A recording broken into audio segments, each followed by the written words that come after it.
시작하겠습니다. 안녕하세요.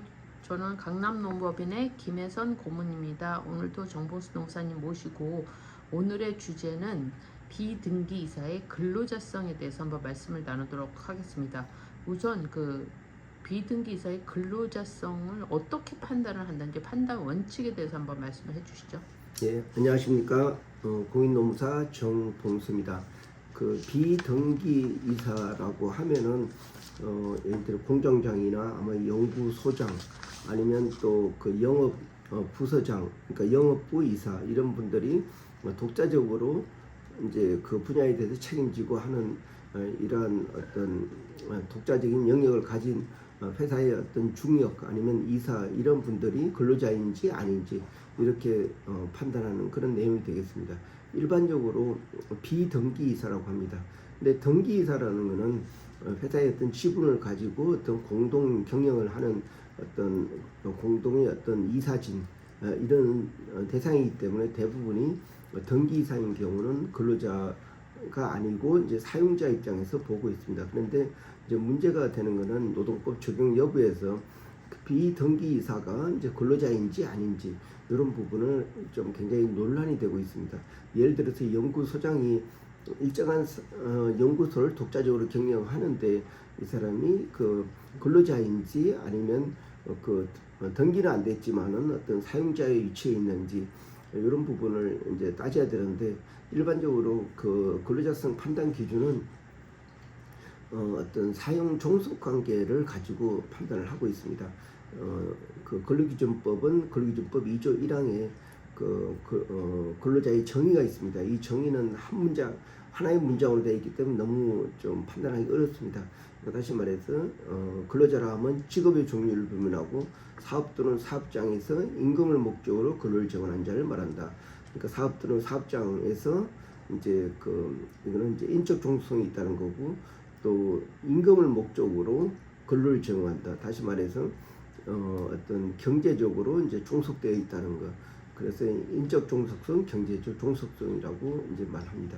그래서 일반적으로 이제 여기서 중요한 판례가 1994년도에 나온 어떤 파트타임 학원 강사 같은 경우는 근로자가 아니다 이렇게 판단하고 있습니다. 왜냐하면 전속성이 없고 그리고 이제 근로 시간도 좀 상대적으로 적은 부분 그리고 2006년도에 나온 근로자성의 판단이 바로 이제 핵심적인 부분으로 이제 일반적으로 그 기준을 가지고 대부분 근로자성을 판단하고 있습니다. 이 대상이 된 거는 종합반 강사 같은 경우는 어떤 근로기준법상 근로자다 이렇게 보고 있습니다. 왜냐하면은 오랜 시간 구속되어 있고 또 임금 자체가 어떤 기본급하고 어떤 학생들 수에 따른 어떤 성과급 정도 받았다.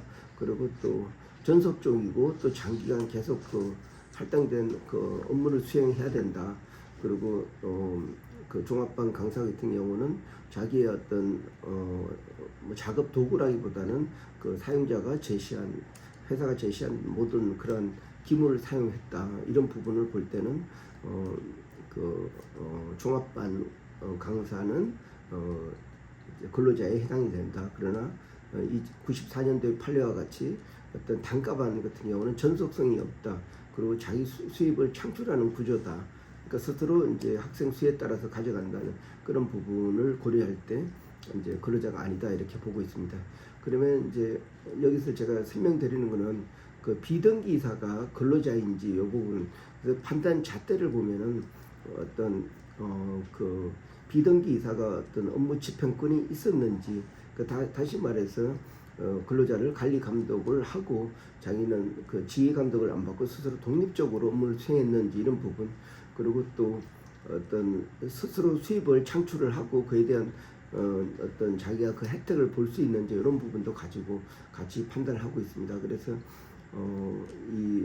비등기 이사가 사용자가 되기 위해서는 스스로 이제 어떤 업무 집행권을 가지고 그러니까 다시 말해서 이 근로자에 대한 어떤 어떤 회사의 어떤 운영권을 일정한 가지고 있고 이제 채용권이나 또 징계권 이런 부분까지도 가지고 있고, 그리고 또 임금 부분도 상당하게 그러니까 근로자의 한 2배 이상을 받아갔다든지, 그리고 또 회사의 어떤 약간의 어떤 주식이라도 좀 행사할 수 있는 그런 권한이 있다든지 이런 부분도 있고, 그리고 또한 그 어떤 복지적인 차원에서 회사 차량을 지급받았다든지, 그리고 또 회사 그 카드 법인 카드를 사용한다든지. 근데 실질적으로 판단해야지 그런 종류가 중요한 게 아니고 그 수준, 일반 근로자이고 차이, 그리고 이제 어떤 그 복리의 어떤 정도 이런 부분까지 어떤 판단해야 될 것 같습니다. 그리고 또 이러한 그 비등기 이사가 독자적으로 사업을 하고 그 사업의 대가로 충분히 수입을 가져갈 수 있는 이런 부분도 생각해 봐야 됩니다.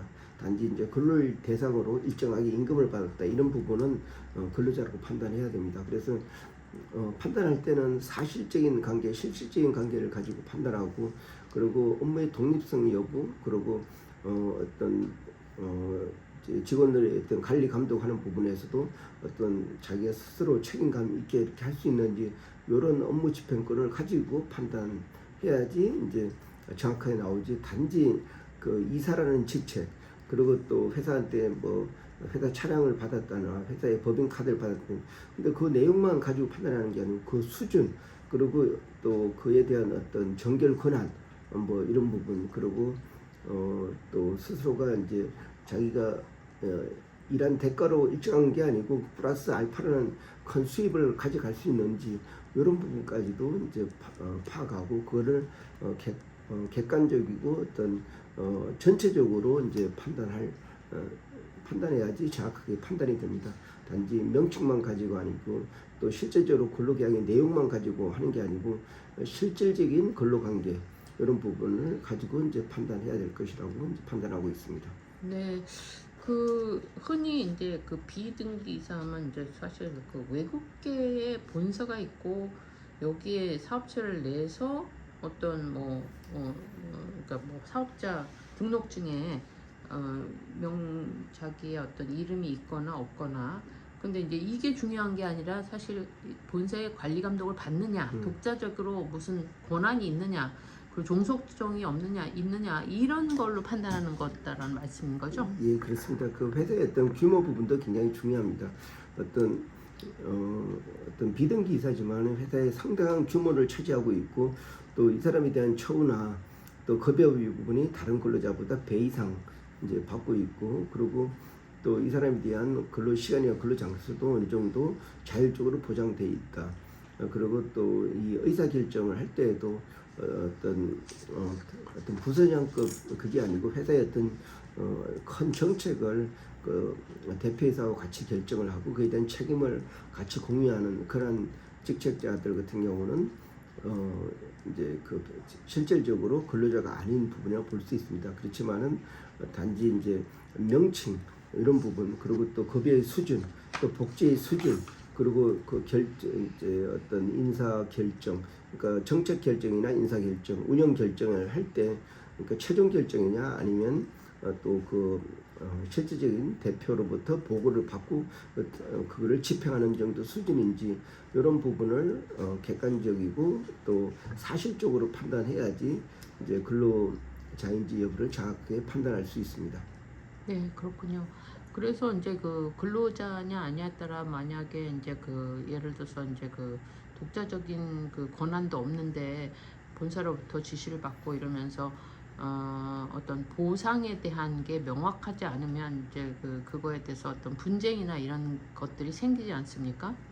예, 그렇습니다. 예, 그래서 이렇게 지금 사안이 되고 있는 내용은 이제 뭐 연차 수당을 못 받았다든지, 그리고 또 퇴직금 부분도 이제 그 원래는 이제 뭐 얼마 정도 줘야 되겠다. 근데 그 회사에서는 근로자의 가실이 있기 때문에 그것을 다 챙겨줄 수 없다. 이렇게 분쟁이 생겼을 때 이게 실제적으로 이게 사실 이사 같은 경우는 퇴직금이 법으로 보호된 게 아니기 때문에 어떤 공로 보상 격조로 지급을 하고 있습니다.